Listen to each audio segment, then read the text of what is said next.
Laws of Motion, Chapter 4. So, who gave these laws of motion? Newton. Yes, Newton. So, Newton ने जब laws of motion दिए थे, तो first law, second law, and third law, he talked about force, right? The forces. So, can you define force? What is force? What is force? Force It's easy. can change the direction.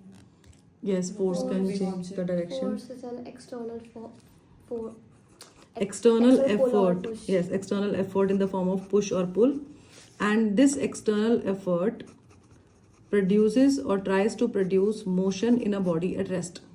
So if the object is at rest and we apply force on the object, then object may or may not move. It depends upon the strength of force, right? If the force is sufficient enough to change the state of motion, only then state can be changed, right? It doesn't mean that we have not applied force. We have applied force, but if the force is insufficient to move any object which is at rest, it will stay at rest unless or until there is sufficient force to which can overcome the frictional force, right? And if the object is moving already, then it can stop the object. It may or may not stop the object, right? Stop a moving object. May or may not means again strength of the force, right? If the object is moving in a certain direction, then we apply force in some other direction, then direction of the object may or may not change. Again, it depends upon the strength of force. Force, when we apply force on an object, shape of the object can also be changed. So these are the effects of forces. After this, we have one more topic, that's frictional force. So what is frictional force? It's the opposing force, like the opposing Not object oppose the moving in motion direction. of object. A frictional force is the opposing force that comes into play when one object moves or even tries to move over the surface of another object. Okay? Suppose we have an object moving on a floor or any other surface and it is moving in certain direction. Suppose it is, let's consider that the object is at rest initially and we are applying force in this direction to move it. Then frictional force always, it acts in the opposite direction. If the object is moving in this particular direction, then frictional force will act in the opposite direction. So basically it opposes the relative motion between two surfaces in contact. Relative motion matlab?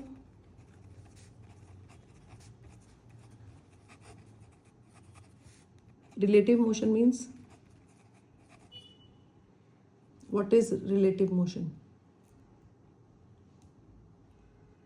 When Frame of reference.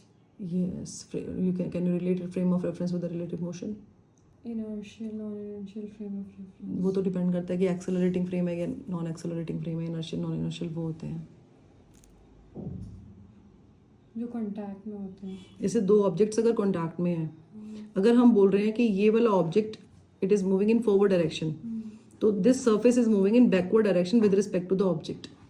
दो the surface is at rest, अगर कोई layman देखेगा तो वो यही बोलेगा कि this object is moving, not the surface is moving. But for this surface this object is moving and for the object the surface is moving in the backward direction. क्योंकि object जो है, जब ऑब्जेक्ट के respect में देखेंगे तो surface पीछे जा रही है, सरफेस के रिस्पेक्ट में देखेंगे तो ऑब्जेक्ट आगे जा रहा है. ठीक है, क्लियर है? तो ये रिलेटिव मोशन हो गया, रिलेटिविटी हो गई. तो ये जो फ्रिक्शनल फोर्स है ये अपोज करता है रिलेटिव मोशन को between two surfaces in contact, जो दो सर्फेसेस कॉन्टैक्ट में होती हैं उनके. And what is the cause of frictional force? Why does it arise?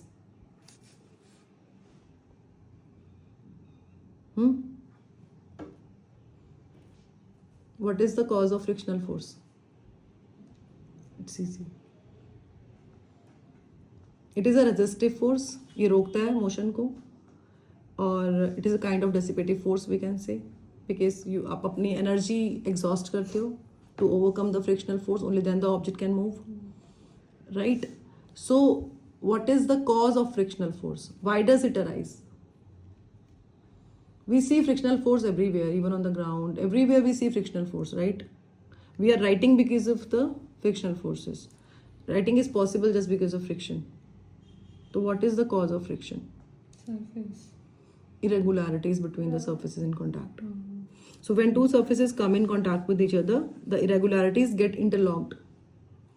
Irregularities get interlocked. And this is the cause of frictional force. And we apply force to break these interlockings. Once the interlockings are broken, then we can easily move any object. Suppose we have a heavy cupboard or something like, heavy object.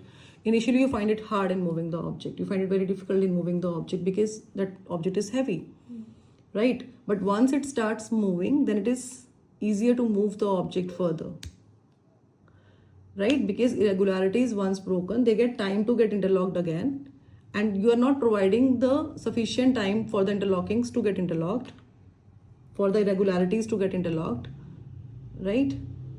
तो उससे क्या होगा, बाद में आपको easy हो जाता है. एक बार कोई चीज़ इनिशियली मुश्किल लगती है हिलानी, कोई भी अलमीरा या कुछ भी ऐसा है, बट एक बार जब वो मूव करना स्टार्ट करती है तो उसको फर्दर मूव करना ईजी होता है. ठीक है, clear? Okay, so after this we have one more topic, Aristotle's fallacy.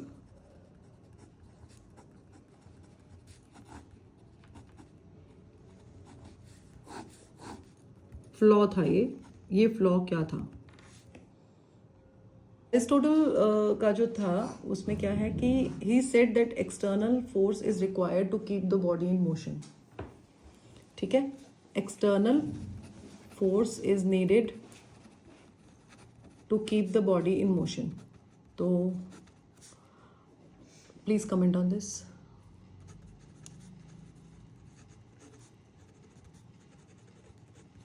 कि अगर किसी ऑब्जेक्ट को आप चाहते हो कि वो मूव करता रहे continuously, then you need to apply external force on the object constantly to keep it moving. हाँ, तो ये external forces needed to keep the body in motion, ये एरिस्टोटल ने कहा था. ठीक है, ठीक बात है, लेकिन इसमें फ्लॉ क्या है? ये कंप्लीट नहीं है. कंप्लीट क्यों नहीं है? एक्सटर्नल फोर्स की ज़रूरत होती है ऑब्जेक्ट को मूव करवाने के लिए, ये तो ठीक है, लेकिन क्यों होती है? ये एक नेचुरल वर्ल्ड में इसकी रिक्वायरमेंट है. अगर हम अर्थ की बात कर रहे हैं, ठीक है, it is needed. Why needed? Because this external force overcomes the frictional force, right? तो ये जो चीज़ें मैं अब लिख रही हूँ ना, ये एरिस्टोटल ने एक्सप्लेन नहीं की थी. उसने बस इतना बोला था कि yes, if you want the object to move continuously, constantly, then you need to apply force on it. ठीक है, तो आपको उस पर कॉन्स्टेंटली फोर्स अप्लाई करना पड़ेगा अगर आप चाहते हो कि वो कंटिन्यूसली मूव करता रहे तो.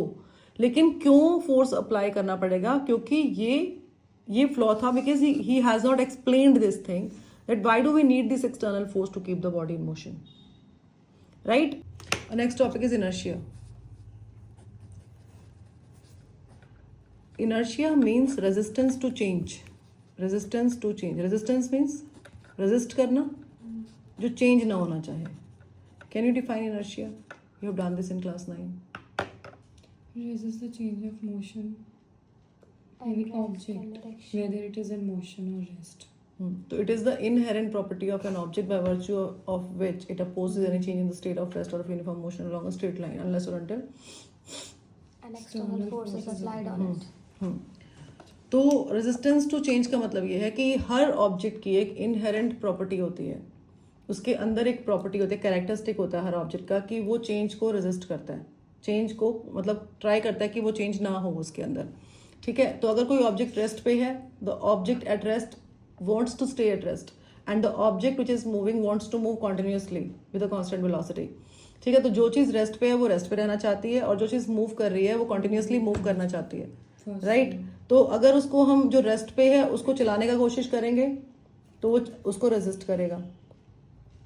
अगर कोई मूव कर रहा है उसको हम रोकने का ट्राई करेंगे तो वो रेजिस्ट करेगा. इसके एग्जांपल्स भी हैं हमारे पास, राइट? तो सबसे पहले तो उसकी डेफिनेशन क्लियर होनी चाहिए. तो डेफिनेशन क्या है इनर्शिया की? The tendency of a body to oppose any change in its state of rest और of uniform motion.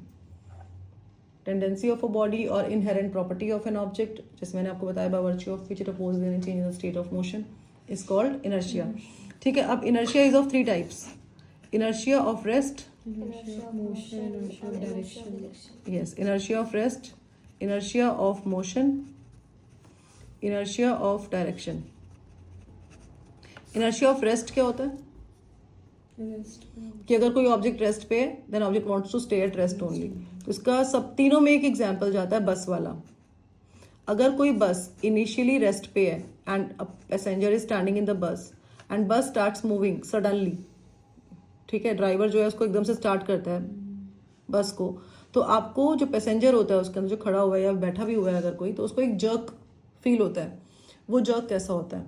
Like backward fall करते Backward की तरफ. हैं. अचानक से होता है तो Forward जाएंगे, backward ही reflect. हाँ, क्यों? Rest Reason? होता है, अचानक से motion में आ क्योंकि जाता है. हमारे पैर Body. like Yes. बस के साथ रेस्ट में होते हैं बट अचानक से मोशन में आ जाता है तो When a bus starts suddenly in forward direction, the passengers fall backward. Rest में होता है. हाँ, क्योंकि हम बस रेस्ट पे motion में आ हैं. जाता bus was also at rest, we were at rest along with the बस.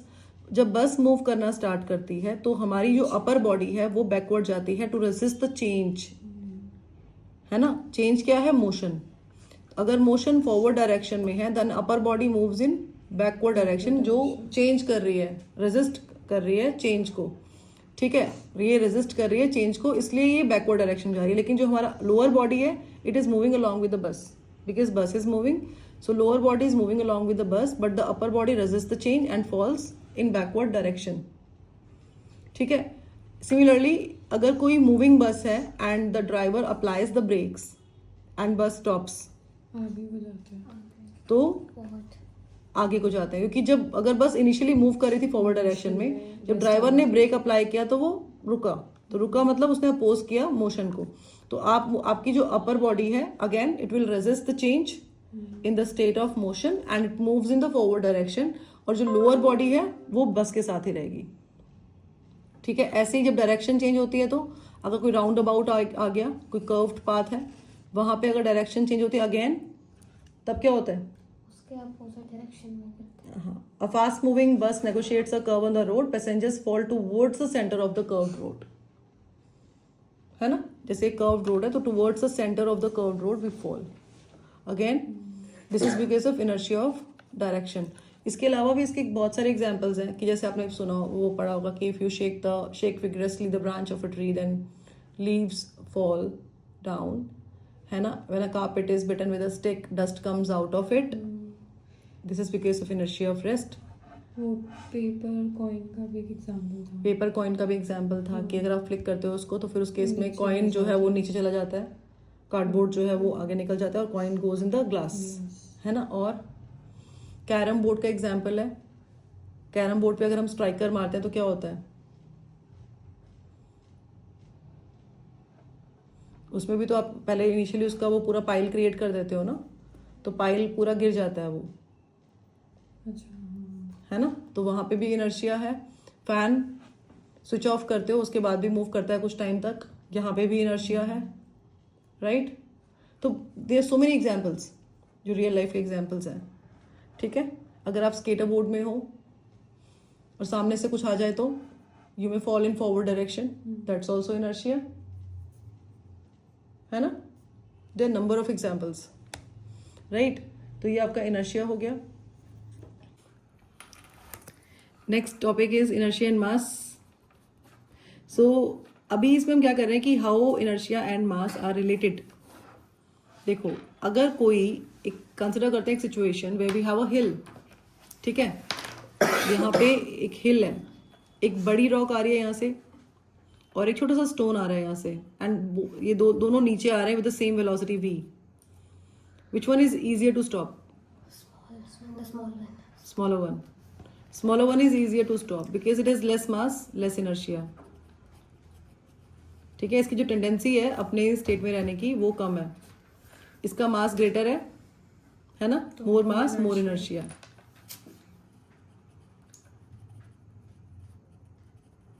मोर मास मोर इनर्शिया, ठीक है. तो अगर दोनों सेम वेलोसिटी v से नीचे आ रहे हैं तो जो हेवी ऑब्जेक्ट होगा उसकी टेंडेंसी ज़्यादा होगी अपनी स्टेट में रहने की, उसको रोकना मुश्किल होगा. अगर वो v वेलोसिटी से आ रहा है तो वो v वेलोसिटी से ही नीचे जाएगा. लेकिन अगर कोई छोटा सा स्टोन आ रहा है, पेबल आ रहा है, तो फिर उस केस में you can stop the stone very easily because उसकी टेंडेंसी अपनी स्टेट में रहने की कम है, ठीक है. Less mass less inertia, more mass more inertia. तो ये है इसमें कि it is more difficult to move a heavier object as compare to lighter object, therefore heavier और massive objects offer larger inertia. ठीक है.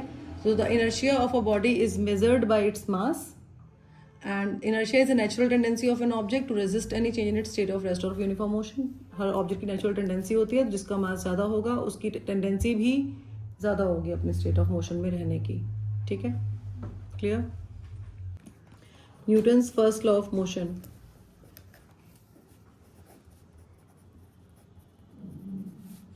Newton's first law of motion defines force. It gives a definition of force. Any idea? What is If it? a body is moving, it will continue to move.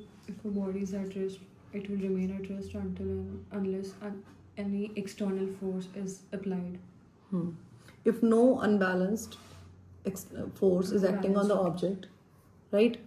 अगर हम ये बोलते हैं कि किसी भी ऑब्जेक्ट पे जीरो अनबैलेंस्ड फोर्स लग रहा है, बैलेंस्ड फोर्सेस लग रहे हैं. जीरो अनबैलेंस्ड फोर्स का मतलब क्या होता है? Zero unbalanced force means balanced forces, है ना. Balanced forces means net force zero, right. अगर किसी ऑब्जेक्ट पे जीरो अनबैलेंस्ड फोर्स लग रहा है या फिर बैलेंस्ड फोर्सेस लग रहे हैं या नेट फोर्स किसी ऑब्जेक्ट पे जो है वो जीरो है, तब उस केस में if the object is at rest then it will stay at rest and the one which is moving will continually move with the same constant velocity in the same straight line, right? This is Newton's first law of motion. So everybody continues in its state of rest or of uniform motion along a straight line unless compelled by some external unbalanced force to change that state. If the net external force on a body is zero, its acceleration is zero. मतलब अगर आपका force zero होगा तो acceleration zero होगा. Acceleration zero होगा तो इसका मतलब ये है कि the one which is at rest stage at rest, है ना. The object which is at rest stays at rest and the one object which is moving will move with a constant velocity, right? So there will be no change in the state of motion. So it is also known as law of inertia, क्योंकि somewhere ये define कर रहा है inertia को, तो इसको हम law of inertia भी बोलते हैं. ठीक है. इसके बाद आपका नेक्स्ट टर्म जो आता है वो आता है momentum. What is momentum? Product of mass and velocity. It is the product of mass and velocity. Yes. What else? It is denoted by a letter P. P. So momentum is the quantity of motion contained in the object. Quantity of motion contained in the object, right? It is the quantity of motion possessed by a moving body. It is a vector quantity. And mathematically, momentum is mass into velocity. It is a vector quantity, so we can put arrow over it. ठीक है. इसके ऊपर एक arrow लगा सकते हैं, arrow on it, and V पे भी एरो लगता है because V is a vector quantity. Mass is a scalar quantity. अब यूनिट इसकी मास की क्या होती है? किलोग्राम. वेलोसिटी की मीटर पर सेकेंड. तो मोमेंटम की यूनिट क्या हो जाएगी? Kilogram metre per second. Dimensions क्या होंगी? ml/t-1. ml/t-1 is a dimensional formula. ठीक है. तो अगर हम दो स्टोन्स कंसिडर करते हैं of different masses, m1 and m2. m2 is greater than m1 and they are dropped from a certain height h. Both the stones are dropped from a certain height h, right? Then which will cause greater damage? Suppose ये दोनों हम किसी vehicle पे drop कर रहे हैं. Which object will cause greater damage? छोटा वाला.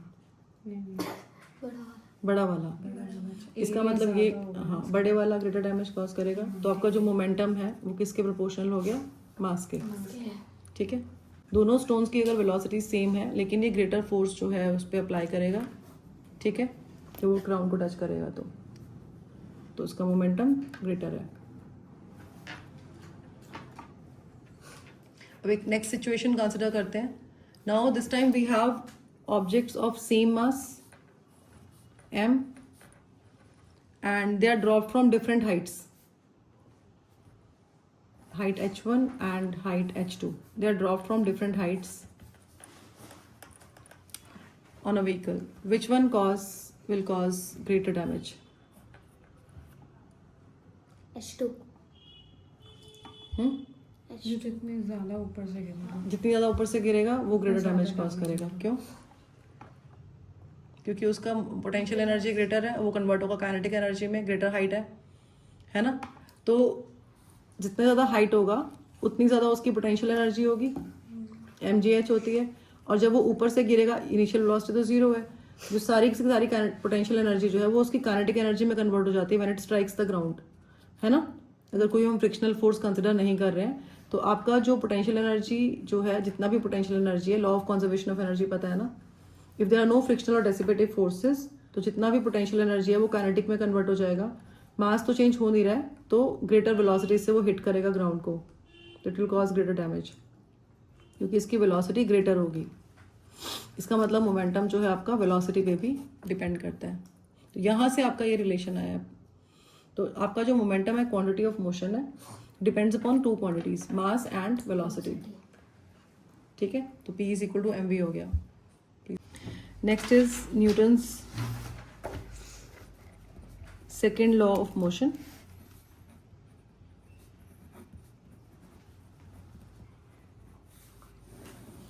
Newton's second law of motion measures force. It measures force. It gives the, देखो फर्स्ट लॉ में क्या था, डिफाइंस फोर्स डिफाइन करता है फोर्स को, सेकेंड लॉ मेजर करता है फोर्स को. अब इसमें क्या है कि एक सिचुएशन कंसिडर करते हैं कि अगर कोई ऑब्जेक्ट है of mass m and it is moving with some initial velocity u. ठीक है, clear. And we are applying force on the object. And because of the application of force, because force है तो acceleration भी होगा, तो velocity of the object will change. Now it is moving with velocity v in time t. Suppose at t is equal to 0 it was moving with velocity u. Now at time t it is moving with velocity v. ठीक है, and covers a certain distance s, let's say, during this time interval. ठीक है, तो अब आपका initial momentum क्या है? What is the initial momentum? Initial momentum is m into u. u I for initial. Momentum क्या होता है? मास इंटू वेलोसिटी, तो m into u. Final momentum is mv. ठीक है, तो आपका जो Newton second law of motion है, it says that the rate of change of momentum of an object, rate of change of momentum, rate of change of momentum is directly proportional to the external force applied acting on the object, and the change in momentum takes place always in the direction of applied force. जिस direction में हम force apply कर रहे हैं उसी direction में momentum जो है वो चेंज होगा. अब चेंज ऑफ मोमेंटम क्या है आपका? Final momentum minus initial momentum है. चेंज ऑफ मोमेंटम क्या है? Final momentum minus initial momentum, और रेट आगे मतलब ये जो चेंज है मोमेंटम में यूनिट टाइम में हो रहा है, कितने टाइम इंटरवल में हो रहा है? t2 minus t1, t minus 0. ठीक है, this is directly proportional to f. ठीक है, अगर आप इसको वेक्टर फॉर्म में लिखते हो तो we can write in vector form like this. Vector f is equal to, is proportional to dp vector by dt. We can write like this. ठीक है ना, और we can write this as vector f is directly proportional to m, because mass is not changing, only the velocity is changing, right? So we can write this as dv vector by dt. And what is this? This is your acceleration. ठीक है, तो f, vector f is proportional to m into vector a. ठीक है, to remove the sign of proportionality we add a constant, and here the constant is k, and the value of this constant of proportionality is 1. So we can write vector f is equal to m into vector a. f is equal to ma आ गया. ठीक है, from here we can find we can define 1 Newton using this formula. ठीक है, पहले इतना लिख लो. Okay, so our f is equal to ma, right? So unit of mass is kilogram, unit of acceleration is meter per second square, unit of force is Newton. So we can write, if mass is 1 kg, acceleration is 1 meter per second square, then force is 1 Newton. 1 Newton को define कैसे करोगे? ऐसे ही define करेंगे. Statement क्या लिखोगे? 1 Newton is defined is that much force. 1 Newton is that much force, which produces an acceleration of 1 meter per second square in an object of mass 1 kg. 1 kg. 1 Newton is that much force, which produces an acceleration of 1 meter per second square in an object of mass 1 kg. 1 kg. ठीक है. If force is zero, if there is no external force acting on the object, then acceleration is zero, right? If force is zero implies acceleration is zero. Acceleration अगर zero है तो उसका मतलब क्या है कि the object at rest stays at rest and the one which is moving will move continuously with constant velocity, right? So Newton's second law is consistent with the first law of motion, है ना? It contains the first law of motion as well. You can define first law from here as well. क्योंकि अगर आपका acceleration, अगर आपका force अगर आप कोई अप्लाई नहीं कर रहे हो, फर्स्ट लॉ में क्या था कि if there is no external force acting on the object then there is no change in the state of motion, right? तो अगर एक्सटर्नल फोर्स एक्ट ही नहीं हो रहा है तो एक्सेलरेशन नहीं होगा, एक्सेलरेशन नहीं होगा तो जो रेस्ट पे रहेगा और जो मूव कर रहा है वो कॉन्टिन्यूसली मूव करता रहेगा. अब जो आपका फोर्स है वो क्या है? dp/dt है. Because force is a vector quantity तो इसको हम रिजॉल्व कर सकते हैं कंपोनेंट्स में भी. If you want to write the x component of force then you will take x component of momentum dpx/dt. If you want to write y component of force then you can take y component of momentum dpy/dt कर दोगे. For z component of force we can write dpz/dt. We can write like this. ठीक है. अब इसमें एक और term आती है आपकी इम्पल्स. What is impulse? जब जो फोर्स होती है वो शॉर्ट टाइम के लिए एक्ट करती है किसी भी चीज़ पे, शॉर्ट ड्यूरेशन के लिए. शॉर्ट ड्यूरेशन के लिए. ठीक है. और it is a measure of total effect of force, a large force acting for a short time to produce a finite change in momentum. जैसे large force acting for a short time, अगर आपका time कम होगा तो finite change आएगा ना momentum में. अगर आप बोल रहे हो कि लार्ज फोर्स, जो इम्पैक्ट है फोर्स का वो ज़्यादा है, टाइम को आप क्या रख रहे हो? शॉर्ट. तो लार्ज फोर्स होगा और आपका डिनोमिनेटर अगर आपका कम होगा और आपको रिजल्ट तो ज़्यादा मिल रहा है, डिनोमिनेटर कम है, तो इसका मतलब फाइनाइट चेंज आएगा मोमेंटम में. It produces a finite change in momentum. ठीक है. तो आपका जो इम्पल्स होता है ये होता है आपका force multiply by time. And force multiplied by time is change in momentum. Force multiplied by time is change in momentum. So impulse has the same dimensions as that of momentum. It has the same unit as that of momentum. Yes? ठीक है. अब इसके examples हैं कि a ball hits a wall and bounces back. तो ball को hit करती है and bounces back. तो यहाँ पे जो टाइम है वो शॉर्ट है and there is a finite change in momentum. जब जाएगा तो वेलोसिटी अगर v लोगे तो वापस आएगा तो माइनस v लोगे. सेकंड, आप डायरेक्शंस भी कंसिडर कर सकते हो अगर आपको डायरेक्शंस गिवन है तो उस केस में भी कंसिडर डायरेक्शंस एज वेल. ठीक है. और जिसे रिजॉल्व करना पड़ सकता है, कोई ऐसे न्यूमेरिकल आ सकता है जिसमें आपको कंपोनेंट्स में भी रिजॉल्व करना पड़ सकता है to get the change in momentum, right?